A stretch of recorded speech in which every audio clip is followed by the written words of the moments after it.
Hi everybody, my name's Chad Demchuk and I'm your 2012 North American Hairstylist Awards Hair Colorist of the Year.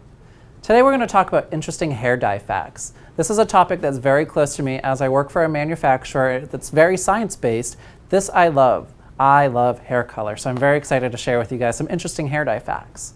The first one, did you know that hair dye was actually in the process of being formed all the way back into the 1800s? That's over 120 years ago.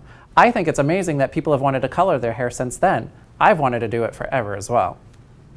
The next interesting hair dye facts, for all of you that aren't hairstylists, did you know that there's only actually 3 different hair color molecules that make up all these different shades of hair color?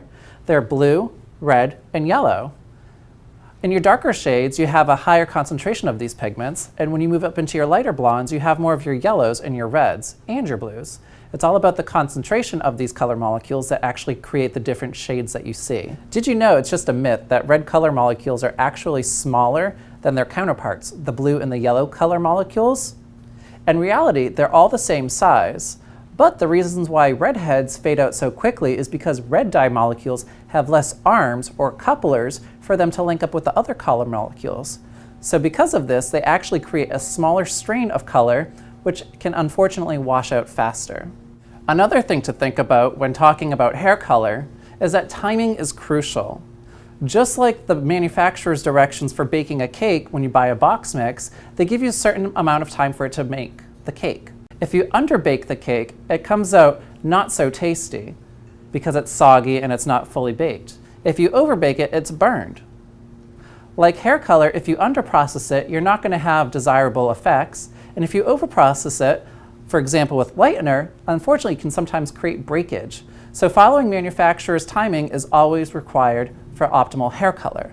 Did you know that artificial hair color cannot remove artificial hair color? Let me explain this. For example, if you have previously colored your hair a dark brown or a black, and you all of a sudden want to be a bright, vibrant red, you cannot just go and pick up that bright, vibrant red and put it on that dark head of hair. The reason why is because artificial color does not have the capability to remove pigment. The only way that you can actually get that previously dark hair color out is to use hair color removers or lightener. The other interesting about hair color removers is that they're not always stable. The only way you can truly use a hair color remover is if you use it within the first 24 hours of having hair color processed. The reason why is these hair color molecules start to form bigger and bigger nets inside the hair strand, so this way it doesn't fade out quickly. Hair color removers actually latch onto those color molecules and help pull them out. If those color molecules have formed too big of a net that can't escape, the color remover cannot unfortunately pull that color out.